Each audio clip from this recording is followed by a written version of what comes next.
cactus and succulent growers, I'm Lynn, and welcome to Desert Plants of Avalon, and welcome to part 3 of having to bring in every single one of my cacti and succulents that I've had here out in the garden for the spring and summer into the house.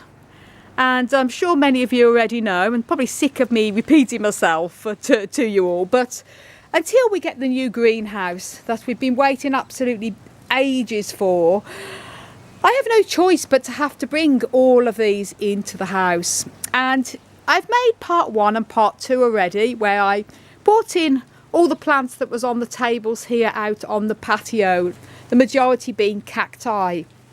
And if you didn't see part 1 and part 2, do go ahead and watch them videos, either after this one or before this one. Pause this one and watch that. I'll link the videos up above. And I've luckily been able to put them in my bedroom and also in the little spare room we have. Not ideal, but the whole point is to bring them in now, not because it's gone cold. It's very mild here for October. Lovely temperatures, but it's been very, very wet and very strong winds. So, you know, cacti do need to dry out completely for the winter, especially if you've going to be having them in a greenhouse such as I am. And although I'm going to be heating the greenhouse to 5 Celsius, 41 Fahrenheit, it's still very cold for them, so they can withstand them temperatures as long as they're dry at the roots. And they're never going to dry out here, however mild it is with the constant rain. So what I'm going to be doing today, I have still quite a few left here.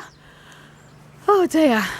And you know, I'm not going to lie, it's incredibly stressful and incredible frustrating and annoying that the greenhouse I ordered was in April. We had to wait practically 3 months before the greenhouse base was done, but the guys did a fantastic job of it, and we were told it could take up to 2 months before the greenhouse will be delivered and assembled.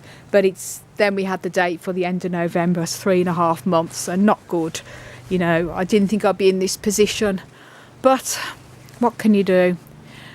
The guys are still hoping to bring the date forward for an earlier date for us for delivery, but I have to be prepared that it could be end of November.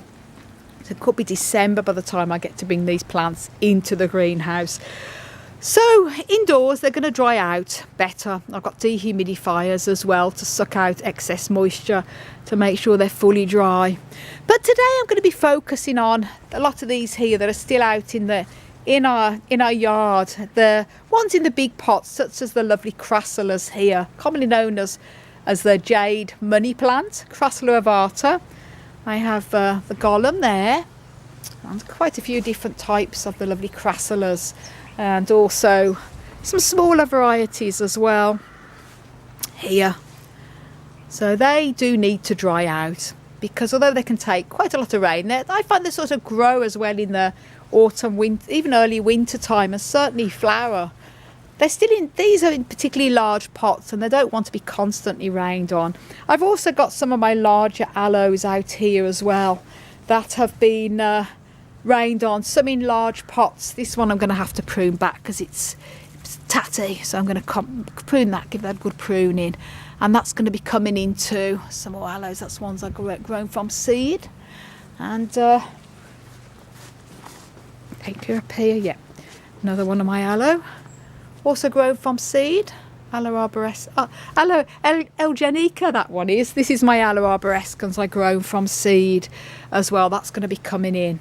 And then the next couple of days I'm going to focus on all the cacti that's left here under the tables and the apuntias, because the apuntias are definitely a lot more wet hardy, and they do dry out quick in their pots when they do get dry.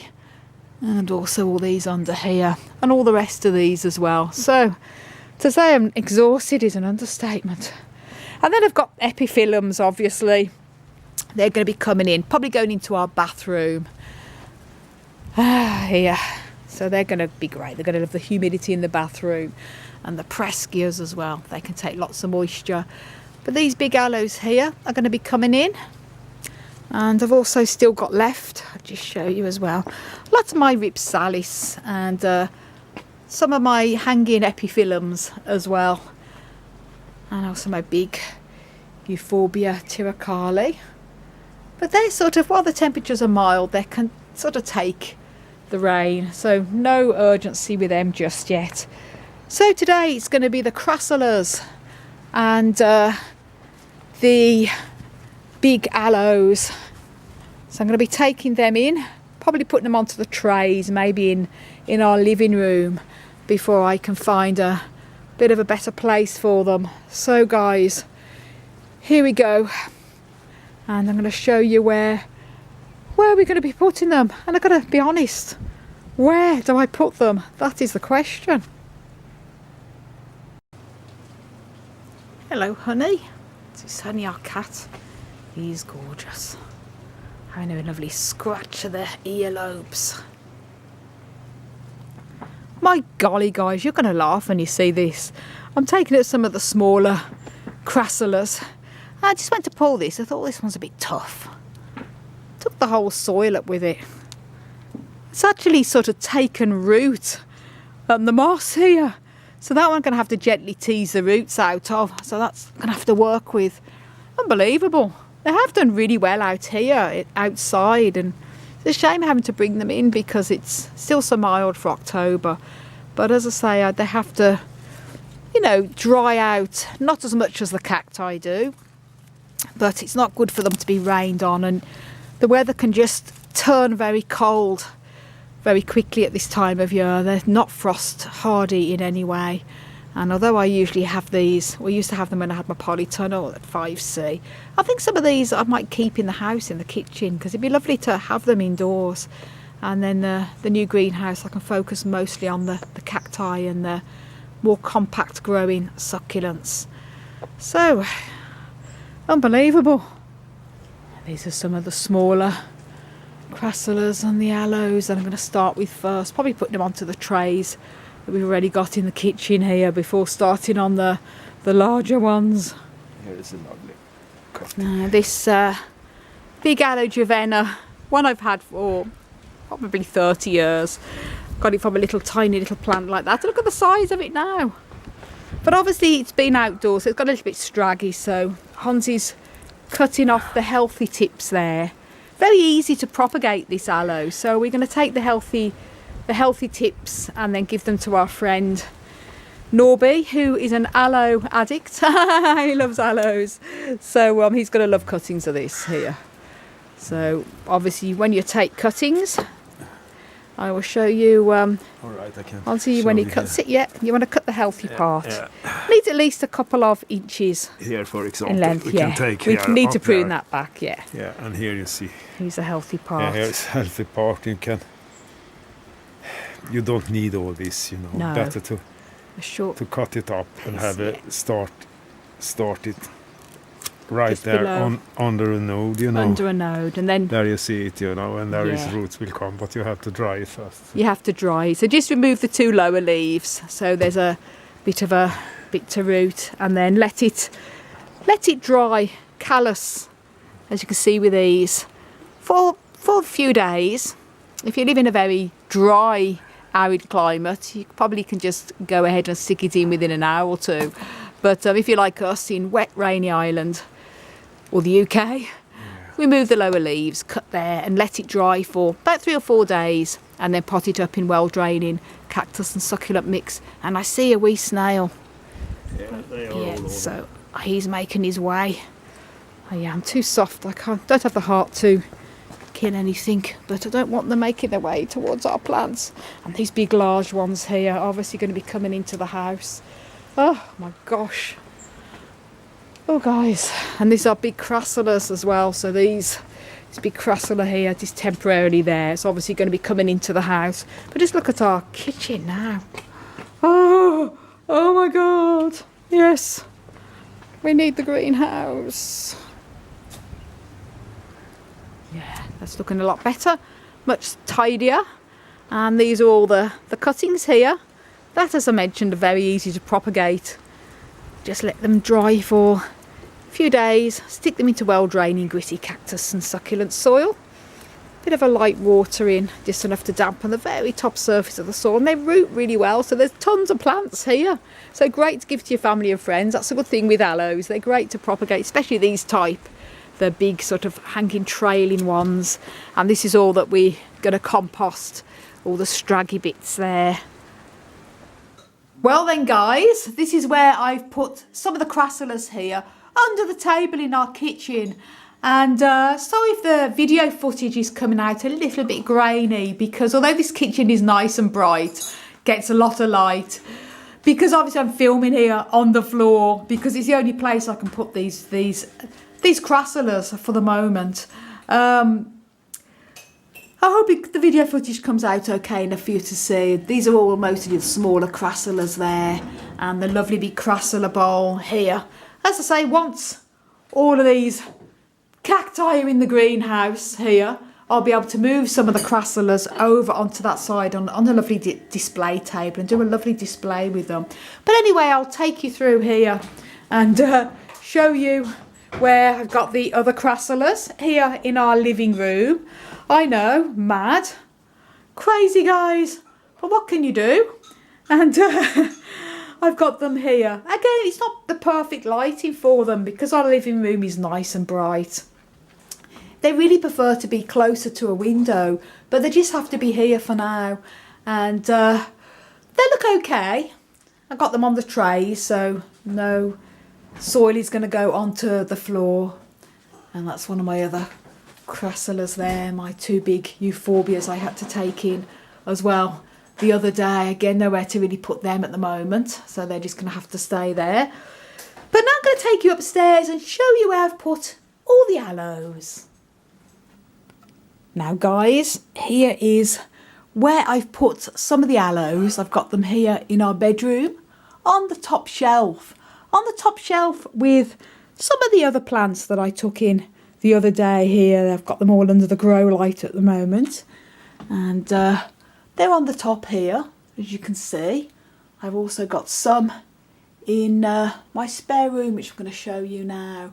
So they'll be okay up here, just until we get the greenhouse anyway. The big aloe veras there, another aloe there, and this is quite a nice sort of sunny window here where the sun comes through at the top, so don't really need to worry about grow lights as such. But they're going to be okay here. A little bit of a jungle, but it's all about putting them away where we can at the moment. Now I've got one of my aloes, a very cold hardy aloe, Aloe striatula, and this is one that is winter hardy in the UK and Ireland, as long as it's kept mostly dry, obviously. But I've took this inside because this is one I'm going to be putting into the greenhouse, and it's protecting it from excess rain, because even in the most hardiest of aloes does not like to be kept constantly sopping wet. Now I've jotted a couple of my smaller aloes here in the window with our sansevierias, and that's because they sort of go okay with the sansevierias. They're only small ones, I've just jotted them around there. It's an aloe bakeri. And I've got some of the succulents that I had outside. I've put them underneath under a grow light, mostly sort of Haworthia and Gasterias. Now I'm going to take you upstairs to the room where I've got practically the majority of all the aloes. Woohoo! Well, this is my little spare room where I've got the rest of the aloes. I do have some more sort of smaller aloes as well in my room where I have my little healing and therapy, but that I can't really show you because that's my own little private space. But this is the majority of them here. I've also got some of my crassulas as well jotted in between here, just to put them somewhere. But they're going to be okay here, all different types. This is one I've grown from seed. This is Aloe arborescens, another Aloe arborescens there. My Aloe Dravena that we pruned back. It looks so much better now, much more compact. And that's all the little cuttings underneath there. And another aloe I've grown from seed here.